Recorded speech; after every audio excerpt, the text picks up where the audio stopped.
Halo tim Samad, kembali lagi dengan gue Andromeda 2K. Dan kali ini gue kembali melakukan preview GP Abu Dhabi 2020, yaitu balapan Formula One terakhir tahun 2020. Dan akan gue lakukan previewnya di sini, selalu di Samad Podcast. Oke, gue melakukan preview ini pada saat setelah sesi kualifikasi berakhir ya, jadi pada hari Sabtu malam waktu Indonesia. Jadi waktu sesi kualifikasi berakhir, gua baru melakukan preview. Jadi mungkin saat kalian nonton video gua kali ini udah tahu kualifikasinya, tapi nggak apa-apa, gua akan tetap melanjutkan preview. Jadi untuk sirkuit Yas Marina di Abu Dhabi ini adalah sirkuit yang menjadi balapan terakhir sejak tahun 2009. Maksudnya itu sirkuit yang menjadi balapan terakhir di setiap musim ya, kecuali tahun 2012. 2012 itu di Brazil. Oke, gua akan tunjukin layout sirkuitnya seperti apa. Nah, jadi layout sirkuitnya ini bisa dibilang cukup panjang ya, 5,554 km dan memiliki 21 tikungan, hampir mendekati Singapura ya, 22 atau 23 Singapura kalau nggak salah. Dan gua akan melakukan ya review lah tikungan-tikungannya. Tapi untuk balapannya sendiri itu adalah 55 lap dengan race distance atau jarak balapannya itu 305,355 km. Jadi 305 km lah ya. Untuk saat ini lap record dipegang oleh Lewis Hamilton tahun lalu ya, 1 menit 39 detik, 283. Jadi untuk sirkuit Yas Marina ini adalah sirkuit pertama yang ngadain balapan sore hari tapi berakhir di malam hari. Jadi balapannya saat sunset ya. Cukup menarik nih sirkuit. Oke, mulai saja gue melakukan preview sirkuitnya. Jadi sirkuitnya ini bermula dari garis finish line. Kalian pasti udah tahu lah ya. Setelah angka 21 itu finish line atau start line. Gue mulai memiliki kecepatan rata-rata ya 290 km ya, bukan mile, kayak kilometer ya, harusnya kilometer per jam. Nah setelah itu ada tikungan pertama, belokan ke kiri, tikungan 1 namanya. Biasanya banyak pembalap yang memakai gigi 3. Oke, tikungan 1 selesai. Kemudian setelah tikungan ke kiri, tikungan 1, ada lagi tikungan 1, tapi ini bukan tikungan 1 sih. Tikungan kedua sama kayak tikungan 1, belok kiri, cuma sedikit lebih cepat. Jadi agak serong, tapi nggak terlalu serong-serong amat lah ya. Tikungan 2 itu, tikungan ke arah kiri. Kemudian tikungan ketiga itu agak nanjak terus beloknya ke kanan, bentuknya oval. Kemudian setelah tikungan 3 ini cepet nih, tikungan 4 nya itu gimana ya jelasinnya, serong juga, tapi serongnya ini ya kayak blind serong lah. Jadi serongnya itu bener-bener buta, lebih buta dari serong yang nomor 2. Jadi bahkan pembalap aja jarang lihat ada tikungan di situ ya. Lanjut terus, mulai berhenti di tikungan 5. Ini tikungan zigzag ya, 5 langsung 6. Jadi kiri kanan. Nah ini tikungannya lambat, jadi pembalap ya harus lambat lah ya. Kalau mungkin kalian ingat, setelah tikungan 6 terjadi insiden ya. Waktu itu tahun 2010, Michael Schumacher setelah tikungan 6 mobilnya mutar ngespin gitu. Jadi pas tikungan 6 toto ban belakangnya nolak nolak, jadi muter mobilnya. Setelah berusaha buat benerin arah, toto dia ditabrak dari arah race-nya, yaitu oleh Liuzzi ya bener ngomongnya. Dan mobil Liuzzi itu naik ke Mercedesnya Michael, jadi ya posisi ban depan kiri Liuzzi itu udah di kepalanya Michael. Untung aja nggak kenapa-napa sih. Dan waktu itu kan belum ada halo ya, jadi rada menegangkan juga ya. Tapi untungnya kedua pembalap aman, jadi oke lah. Lanjut setelah itu tikungan ke-7. Tikungan ke-7 ini merupakan tikungan yang pelan, sepatu kuda gue bilang ya. Tikungan ke kiri tapi ini. Jadi tikungan sepatu kuda ke arah kiri. Setelah itu memasuki zona DRS pertama. Dan ini merupakan track lurus yang panjang di sirkuit ini ya, paling panjang. Bahkan start finish line-nya aja nggak nyampe panjangnya, lebih pendek. Nah ini pasti cepet lah ya, pembalap bisa sampai 300 lebih, 320 mungkin, 320 km per jam. Biasanya nih tempat-tempat yang cocok buat pembalap ngelewatin mobil ya. Di tikungan 8 kemudian berhenti pelan itu 8 belok kiri. Kemudian tikungan ke-9. Biasanya kalau di awal-awal start tikungan ke-8 sama ke-9 itu agak riskan ya. Kenapa gue bilang riskan? Pertama, pada tahun 2018 pembalap Roman Grosjean sama Hülkenberg ya. Jadi ceritanya setelah melewati tikungan 8, Hülkenberg itu berusaha melewati Grosjean dari luar, jadi lingkar luar. Nah Grosjean itu dari lingkar dalam bukan nggak ngeliat sih sebenarnya, kayak nggak punya space gitu yang pas. Jadi alhasil si Roman nabrak ban belakangnya Hülkenberg.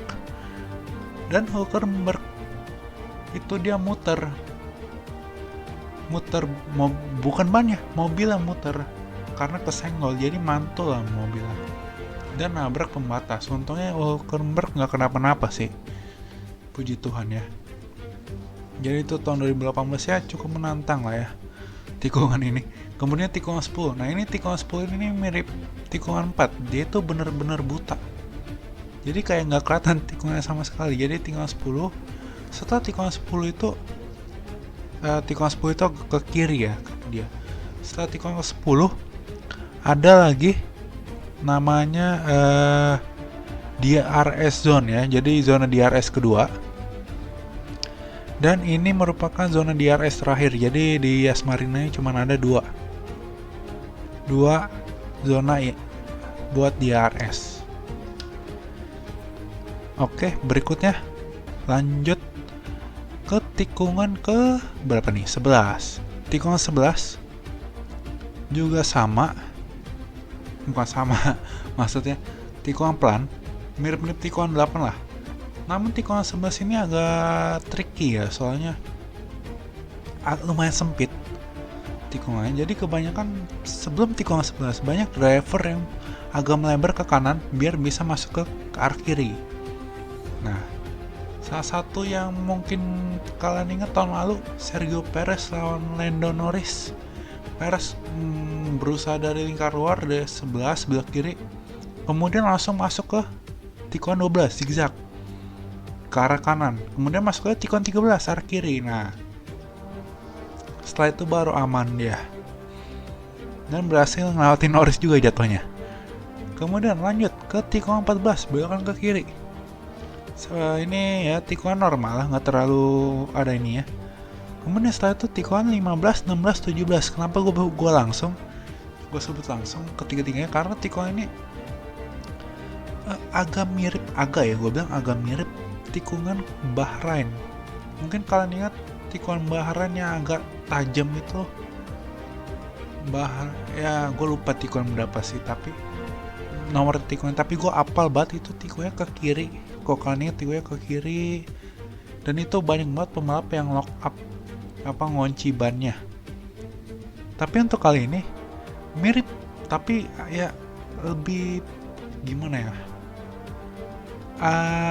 Lebih buta.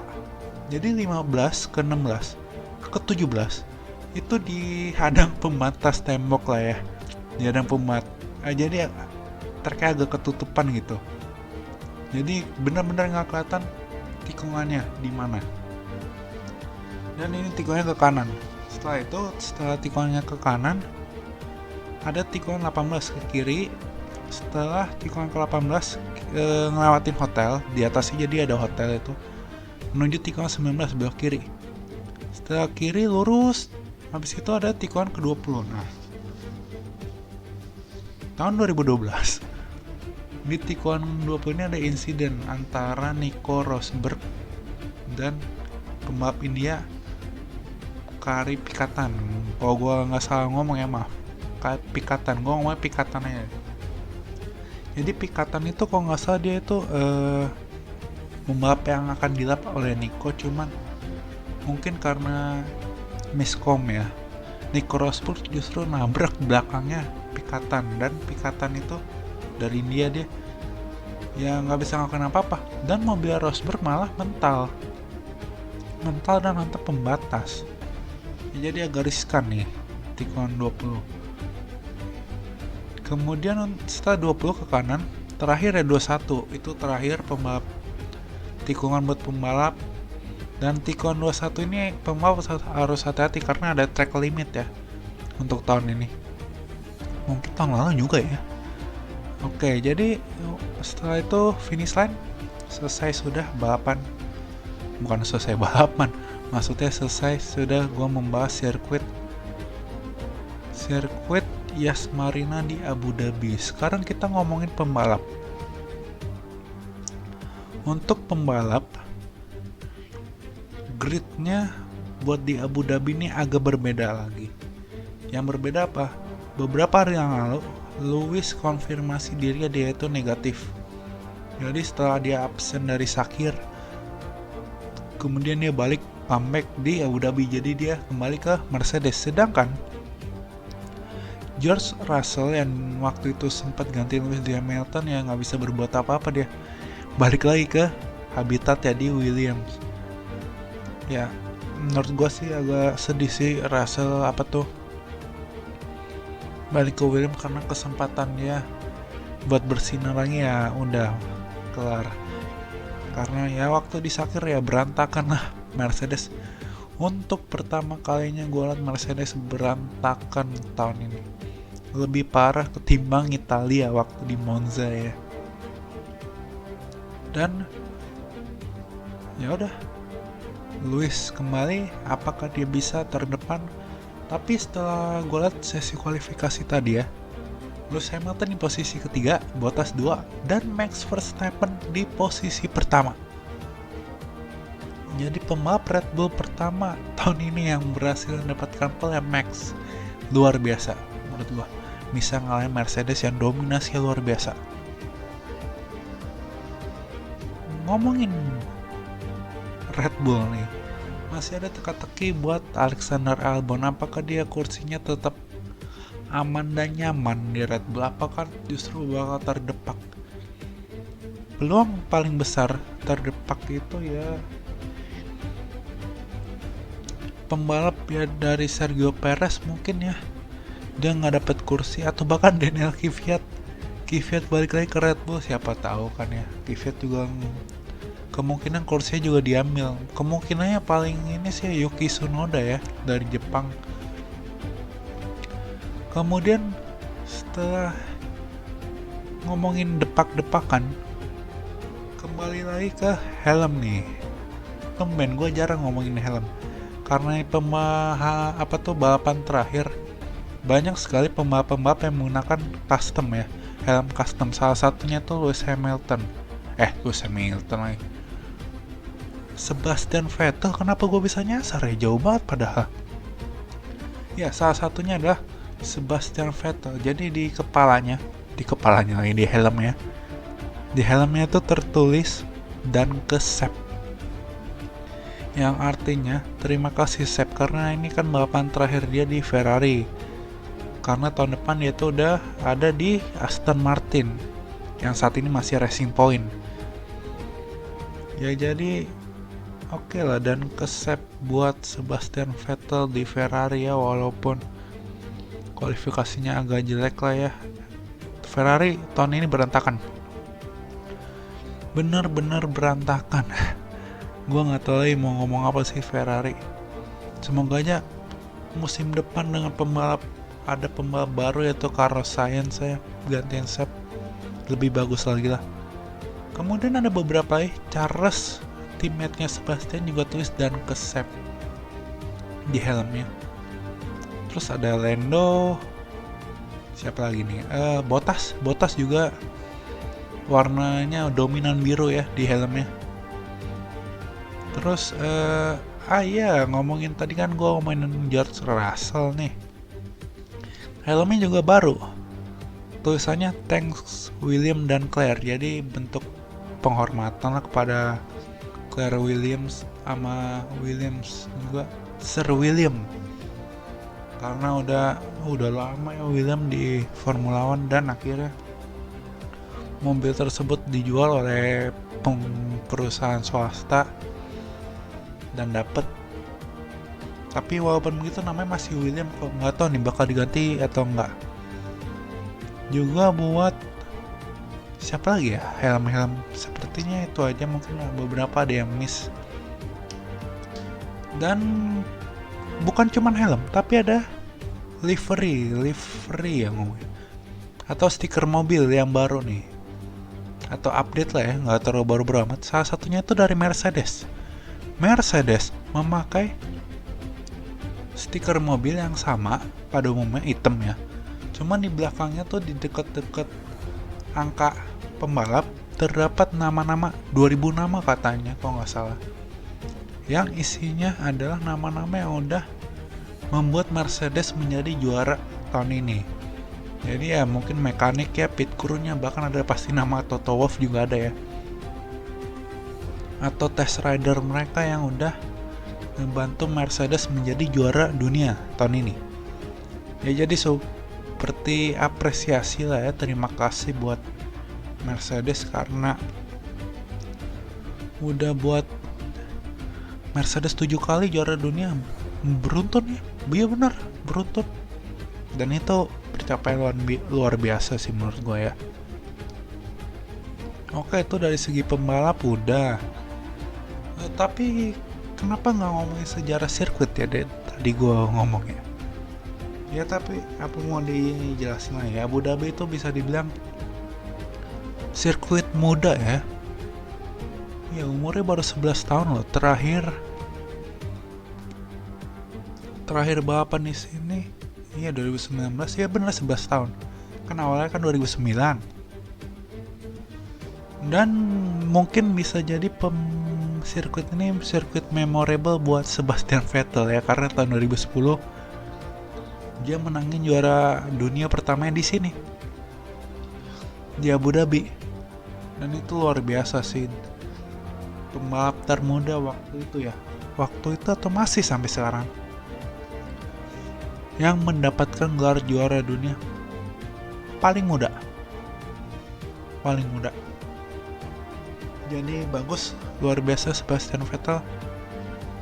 Jadi ya itu aja untuk kali ini ya, podcast preview GP Abu Dhabi 2020 buat Sambat Podcast buat kali ini. Jangan lupa buat nonton balapannya hari Minggu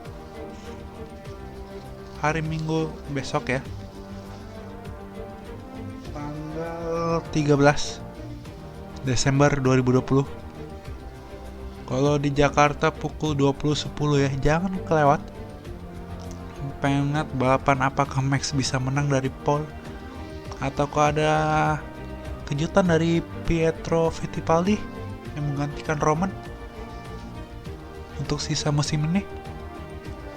Jangan lewatkan balapan Abu Dhabi Formula One 2020, balapan terakhir musim ini. Bisa nonton di mana aja. Oke, terima kasih udah nonton Sambat Podcast buat malam ini. atau mungkin siang hari, pagi hari, sore hari, tergantung kalian nontonnya kapan. Jangan lupa like, yang udah pasti like lah ya, komen, dan subscribe.